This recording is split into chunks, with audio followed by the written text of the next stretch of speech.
grâce à tes yeux, moi et ton peuple? Ne sera-ce pas quand tu marcheras avec nous et quand nous serons distingués, moi et ton peuple, de tous les peuples qui sont sur la face de la terre? L'Éternel dit à Moïse, je ferai ce que tu me demandes, car tu as trouvé grâce à mes yeux, et je te connais par ton nom. Verset 18, Moïse dit, fais-moi voir ta gloire. L'Éternel répondit, je ferai passer devant toi toute ma bonté, et je proclamerai devant toi le nom de l'Éternel. Je fais grâce à qui je fais grâce, et miséricorde à qui je fais miséricorde. Alléluia. Verset 20, l'Éternel dit, tu ne pourras pas voir ma face, car l'homme ne peut me voir et vivre. Continue, s'il te plaît. L'Éternel dit, voici un lieu près de moi, tu te tiendras sur le rocher. Et quand ma gloire passera, je te mettrai dans un creux du rocher, et je te couvrirai de ma main jusqu'à ce que j'ai passé. Et lorsque je retournerai ma main, tu me verras par derrière, mais ma face ne pourra pas être vue. Amen. Parole de Dieu. Amen. Alléluia. Alors, dans le passage que nous venons de lire, comme vous l'avez vous-même remarqué, il est question ici de Moïse. Moïse, lorsqu'il était au désert de Sinaï, vous savez que Israël est sorti de l'Égypte et ils ont traversé à peu près 2 déserts. Ils sont arrivés à Sinaï. Ils sont restés très longtemps à Sinaï. C'est à Sinaï que Dieu les avait donné la loi. C'est à Sinaï qu'ils ont fait le veau d'or. C'est à Sinaï que Moïse avait détruit les premières tables de la loi que l'Éternel avait inscrites avec ses mains. C'est à Sinaï que Dieu voulait en fait exterminer le peuple. C'est à Sinaï que Dieu a exercé son premier jugement. Il y a eu 3000 morts à Sinaï. Maintenant, quand le temps était arrivé que le peuple puisse partir de Sinaï, l'Éternel dit à Moïse, vous allez partir de ces lieux, mais moi, qui vous a conduit de l'Égypte jusqu'à Sinaï, je ne veux plus vous accompagner. C'est mon ange qui va maintenant vous accompagner jusqu'à la terre promise. Parce que si moi je décide de vous accompagner, je vais vous exterminer parce que vous êtes un peuple dur et rebelle. Alors, remarquez, Dieu prend la décision ici de ne plus accompagner Israël. Et c'est là que Moïse rentre dans un temps de négociation avec Dieu pour que Dieu puisse les accompagner. Alléluia. Donc, Moïse rentre dans un temps de négociation avec Dieu. Il dit à Dieu ceci, si tu renonçais, verset 15, de nous accompagner toi-même, ne nous demande pas de partir de ces lieux. Amen. On va comprendre pourquoi Moïse le demande, pourquoi Moïse le dit. Mais d'abord, avant que nous puissions partager du pourquoi, Moïse négocie à ce que Dieu lui-même puisse l'accompagner. J'aimerais d'abord ici rappeler un peu le pourquoi Dieu avait refusé d'accompagner le peuple d'Israël. Quand vous lisez l'histoire de la sortie d'Israël jusqu'à Sinaï, le peuple a murmuré à peu près à 3 reprises. Et chaque fois que le peuple murmurait, c'était quand il y avait l'absence d'eau ou quelque chose à manger. À Mara, ils avaient murmuré. À Rephidim, ils ont murmuré. Là où on appelait les eaux de Messa et Meriba. Ils ont murmuré en fait. Chaque fois, ils murmuraient. Mais ce n'était pas encore très grave. Mais ce que le peuple a posé de très grave, c'est quand ils sont arrivés au Sinaï, le mont Horeb, quand ils ont construit le veau d'or. Quand ils ont, après avoir fait alliance avec Dieu, ils ont dit à Moïse, nous ferons ce que l'Éternel a dit. Moïse a fait une aspersion de sang comme signe d'alliance entre le peuple et Dieu. Mais quand Moïse monte sur la montagne, derrière Moïse, le peuple voit que Moïse ne descendait pas. Après 40 jours, le peuple soulève un veau d'or. Ce que je voulais nous montrer ici, c'est quoi? C'est que le peuple qui avait été délivré par l'Éternel, ils n'avaient pas une foi authentique en Dieu. Leur foi était basée sur l'homme qu'on appelle Moïse. Et c'est la raison pour laquelle quand le Moïse, sur la personne sur qui était fondée leur foi, n'était plus, qu'est-ce qu'ils ont fait derrière? Ils ont fait un veau d'or. J'ouvre cette parenthèse pour dire à quelqu'un ce matin, bien-aimé dans le Seigneur, quelqu'un peut t'amener à l'église, quelqu'un peut t'encourager à rentrer dans le ministère, mais il doit y avoir un temps où toi-même tu dois chercher Dieu. Il doit y avoir un moment donné où toi-même tu dois faire la rencontre personnelle avec Dieu. Et tu ne peux pas bâtir ta vie chrétienne sur la foi de quelqu'un ou sur la vie de quelqu'un. C'est la raison pour laquelle on voit dans l'église aujourd'hui beaucoup de personnes qui s'attachent à Dieu à cause d'une autre personne. Et quand quelqu'un la personne sur qui elle s'attachait à Dieu, abandonne la foi, et elle aussi, elle abandonne la foi. On voit dans l'église aujourd'hui des gens qui viennent à l'église parce que seulement un tel vient à l'église. On le voit même dans nos familles. L'enfant est attaché à l'église parce que maman va à l'église. Quand maman n'est plus motivée, l'enfant n'est plus motivé. On le voit à l'église. Quand le frère qui te motivait sert Dieu, ne sert plus ou ne te motive plus, tu abandonnes. Ça veut dire que tu n'avais pas la foi encore en Dieu. Tu n'avais pas la révélation réelle et exacte de Dieu. C'est pourquoi ce soir, je suis venu encourager, j'aimerais encourager quelqu'un en disant, au-delà du fait qu'on t'encourage de servir Dieu, toi-même fais la rencontre personnelle avec Dieu. Soit aie une relation avec le Seigneur, afin que lorsque la personne qui t'encourageait, afin que lorsque la personne qui t'attirait, ou qui t'attirait en fait, ne va plus t'attirer, toi-même tu restes accroché à Dieu.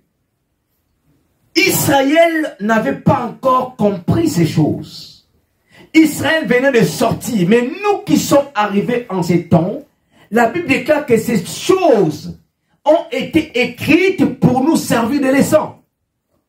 Donc nous qui sommes arrivés au temps de la fin, nous sommes bénis. Pourquoi? Nous avons un peuple que Dieu a utilisé comme étant comme une certaine, permettez-moi du terme, cobaye. Et donc leur histoire nous sert de leçon aujourd'hui. Alléluia. Israël avait la foi sur Moïse. Bien-aimé, sur qui ta foi est bâtie? Ta foi est bâtie sur qui? Sur Dieu? Sur une personne? Pourquoi tu sers le Seigneur? Tu le sers, est-ce que parce que quelqu'un t'a dit de servir? Pourquoi tu vas à l'église? Est-ce que parce qu'on t'appelle au téléphone? Ou parce que tu viens à l'église parce que tu as compris? On doit arriver au stade où on a compris. J'ai compris pourquoi je sers Dieu. J'ai compris pourquoi je prie. J'ai compris pourquoi je fais telle chose.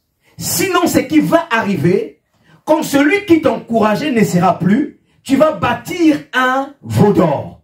Un veau d'or, c'est quoi? C'est ceux qui volent la place de Dieu.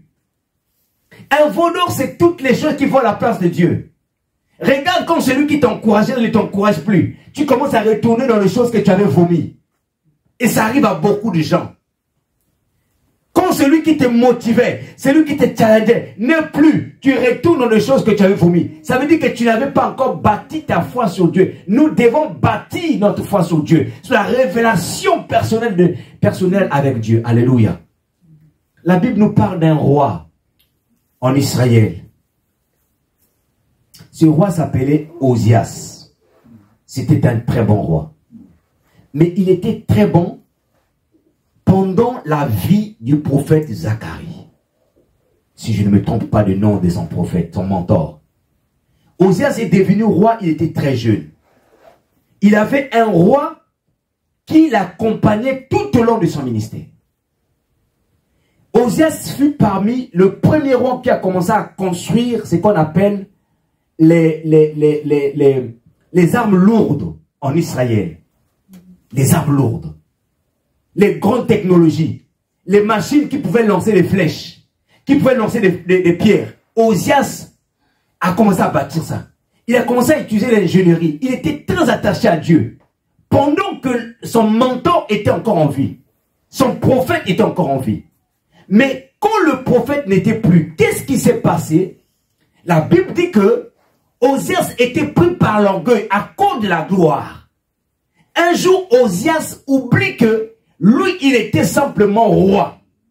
Et il veut prendre la place des sacrificateurs. Il va dans le temple pour offrir le sacrifice à la place des sacrificateurs. Et là, qu'est-ce qui se passe? Les sacrificateurs sont arrivés. Ils voient le roi en train de faire le sacrifice. Ils interpellent le roi en leur disant, ce n'est pas ta place. Toi, tu as reçu l'onction royale. Tu as reçu l'onction pour faire la politique, pour gérer l'État. Nous avons été consacrés pour faire ce travail-là. Tu n'as pas été consacré. Le roi, par orgueil, au lieu de renoncer, au lieu de se repentir, il continue à faire son travail. Il veut continuer à offrir. Et tous les sacrificateurs qui étaient venus vont fixer droit sur le roi. Et le roi fut frappé par la lèpre. Pourquoi? Parce que Osias, tout le temps qu'il était fidèle, il y avait quelqu'un à ses côtés qui l'accompagnait. Mais sa foi, il n'a pas eu le temps de travailler son cœur pour qu'il soit humble. Ce qui fait que lorsque celui qui l'accompagne n'était plus, Osias est tombé dans l'orgueil.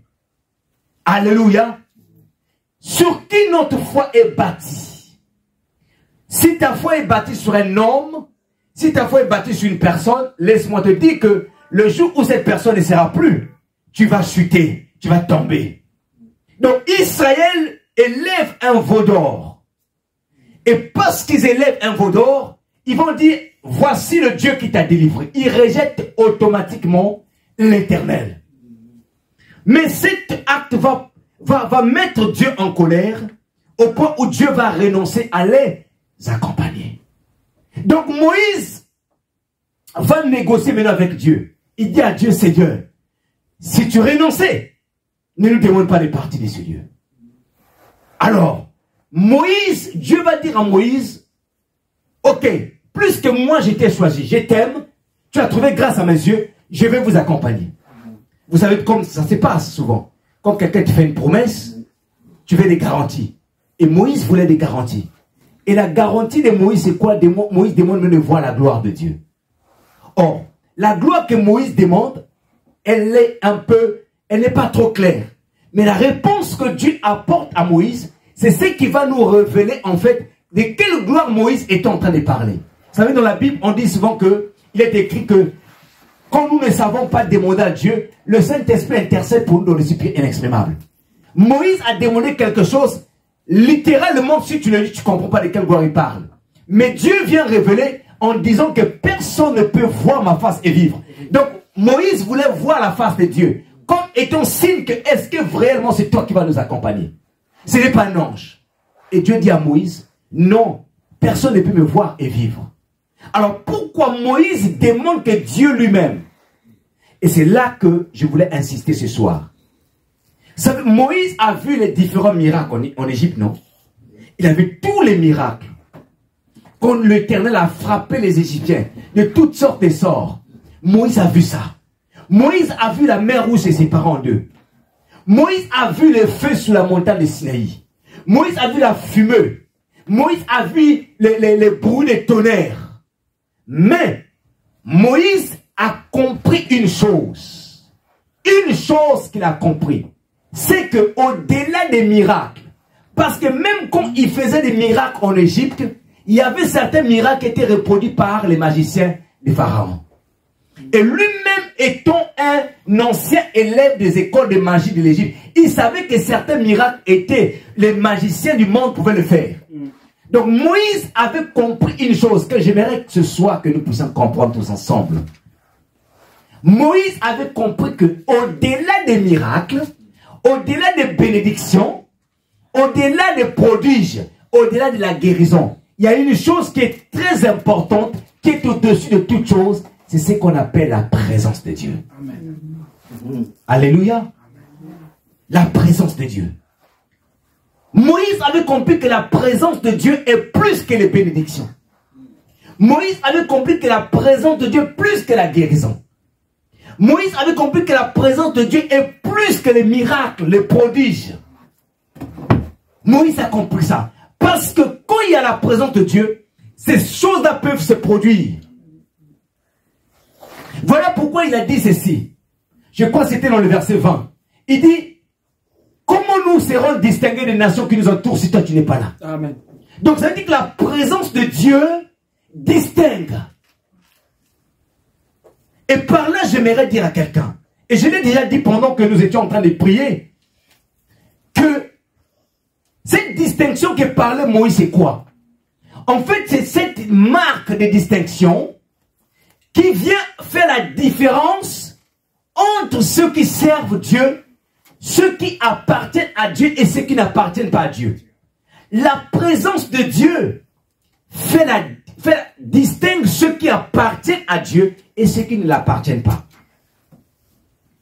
Autrement dit, on ne reconnaît pas une personne, ou encore je le dis autrement, ce n'est pas parce que tu parles de la Bible que tu es un enfant de Dieu.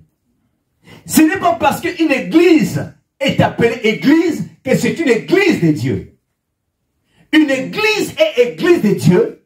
Une personne est enfant de Dieu lorsqu'il a la présence de Dieu en lui. Alléluia. Moïse a dit, comment nous pourrons être, comment nous nous distinguerons des autres nations si toi tu n'es pas avec nous? Ça veut dire ce qui devait les distinguer des autres nations, c'était la présence de Dieu au milieu d'eux. Amen. La présence de Dieu les différencie. Et j'étais en train de dire qu'il y a la présence universelle de Dieu, qui est la présence qui couvre l'univers, parce que Dieu est omniprésent. Il y a la présence incarnée de Dieu, qui est le Saint-Esprit en nous. Mais il y a aussi la présence manifeste de Dieu. Alléluia. La présence manifeste, c'est quand nous venons ici, on est en train de prier, il peut y avoir manifestation. Les gens commencent à parler en langue. Et on entend les voix, la présence manifeste. Alléluia. Donc, nous n'avons pas besoin de la présence universelle parce que Dieu est univers. Mais on a besoin de la présence incarnée et la présence manifeste de Dieu. Alléluia. Mais ce qui fait de toi un enfant, c'est la présence incarnée de Dieu. Mais plus qu'à l'époque de Moïse, le Saint-Esprit n'était pas encore à l'intérieur d'eux. Le Saint-Esprit venait que sur quelques personnes. Donc eux, ils se contentaient de la présence manifeste de Dieu. Alléluia. Et cette présence était l'Éternel lui-même au milieu de son peuple. Moïse avait compris ça, frères et sœurs. Et c'est pourquoi ce soir, j'aimerais encore nous interpeller, bien-aimés dans le Seigneur. Nous devons chercher la présence de Dieu. Dans ton foyer, cherche la présence de Dieu. Là où il n'y a pas la présence de Dieu, soit ta maison n'a pas de présence, ou soit ta maison est dominée par une autre présence qui est la présence d'esprit méchant. Quand un corps, une vie, n'a pas la présence de Dieu, soit il n'y a rien, ou soit c'est la présence démoniaque. Oh, la présence d'esprit impur et démoniaque, c'est ce qui attire des maladies. C'est ce qui attire des problèmes. Tu vois, la maison est sous des tensions. Il y a tout le temps des discussions. Quelque part, il y a une autre présence qui est dans le foyer. Mais quand tu appelles la présence de Dieu, frères et sœurs, la paix viendra régner. La joie viendra régner dans le foyer. Nous devons chercher la présence de Dieu. La présence de Dieu doit être en nous, marcher avec nous, mais elle doit être se manifeste dans notre foyer. Aujourd'hui, beaucoup de personnes ont fait le choix des églises à cause de leur taille, à cause de leur beauté. Bien-aimés dans le Seigneur. La beauté d'une église ne veut pas dire que Dieu est là-bas. La grandeur d'une église ne veut pas dire que Dieu est là-bas. L'éloquence d'un pasteur ne veut jamais dire que Dieu est avec ce pasteur-là. À peine hier, j'étais en train de discuter avec un aîné à moi de la foi, qui est venu même, qui nous avait prêché ici, le pasteur Jean Brice. Il me parlait d'une une grande église qui est dans la région parisienne ici. Et il me disait qu'au début de leur ministère de cette grande église, il m'expliquait, il disait, ils interprétaient les livres des Américains.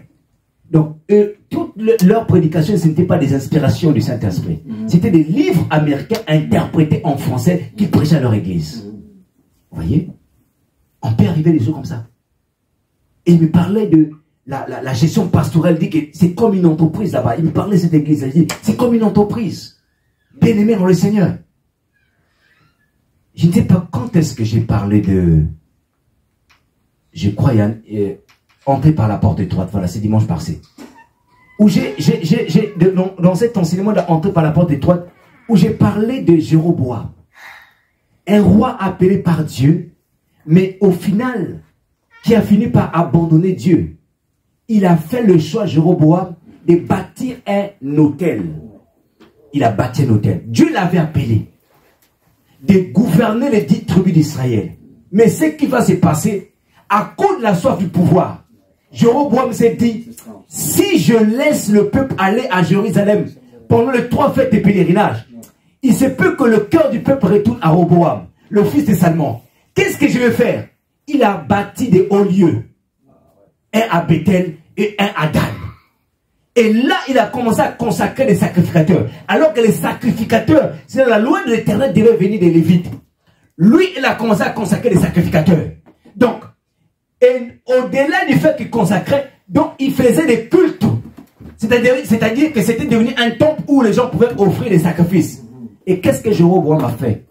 Jéroboam est retourné dans la sauce que le peuple d'Israël avait fait dans le désert. Il a bâti un veau d'or aussi. Il a dit à Israël, voici ton Dieu qui t'a délivré. C'était le premier grand péché.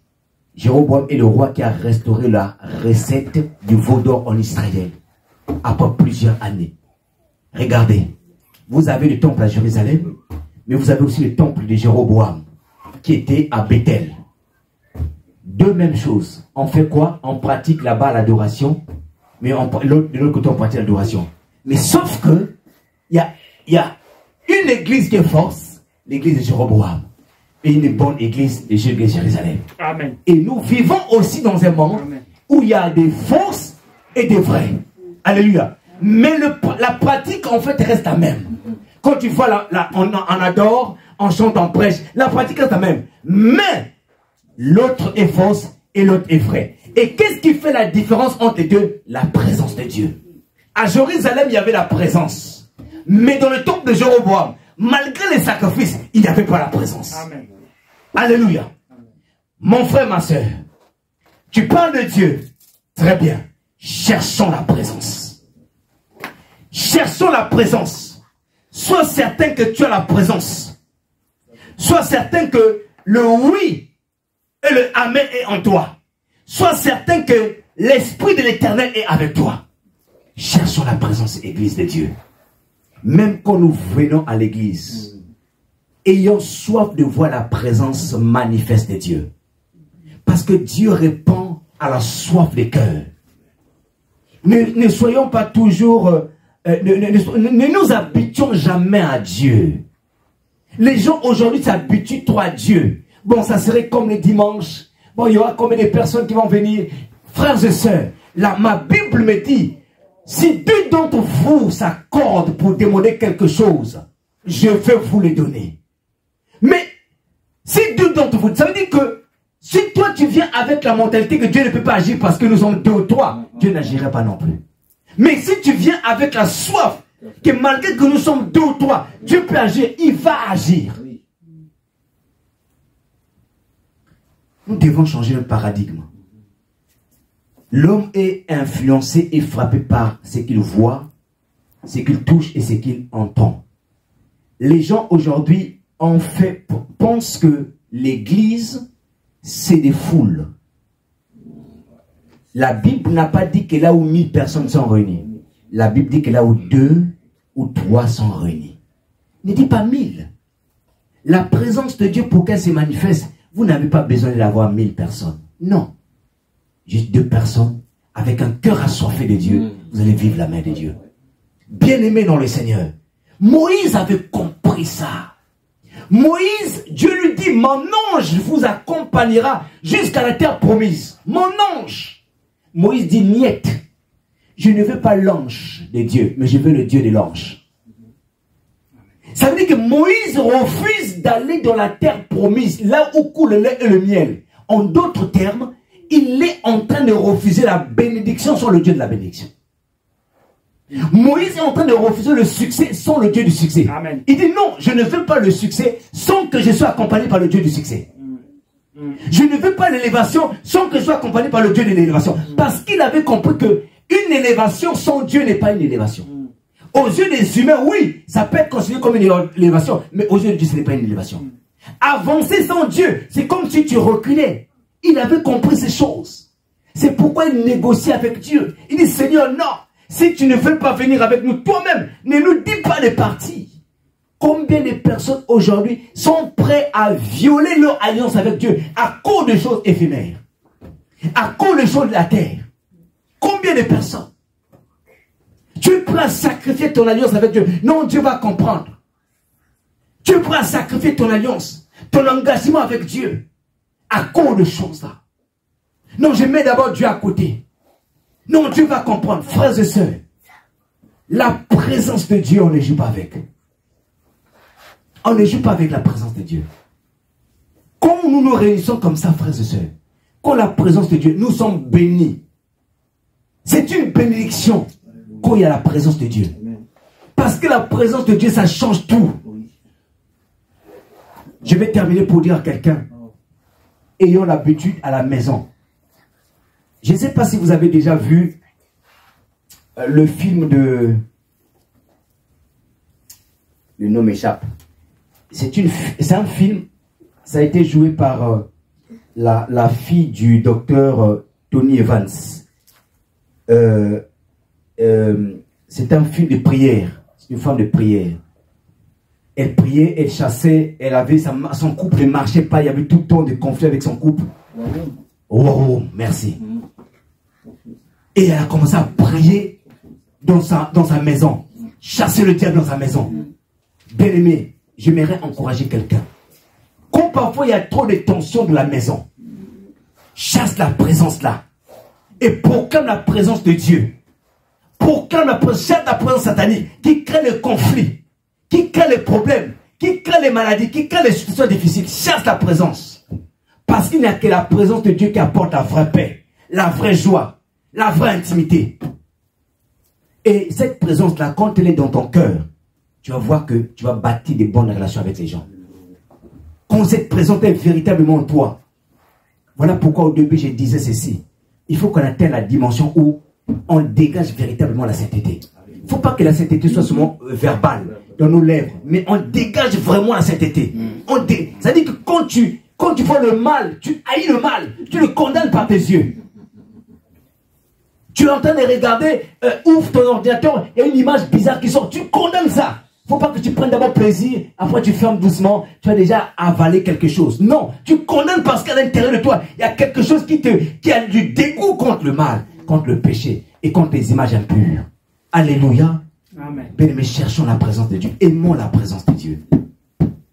Cherche la présence, aime, prie pour la présence de Dieu dans ta maison. Que Dieu vous bénisse. Alléluia. On va recevoir Frère Élisée qui va nous conduire pendant un moment. Alléluia. Gloire à Jésus, gloire à Jésus, gloire à Jésus. Merci Seigneur.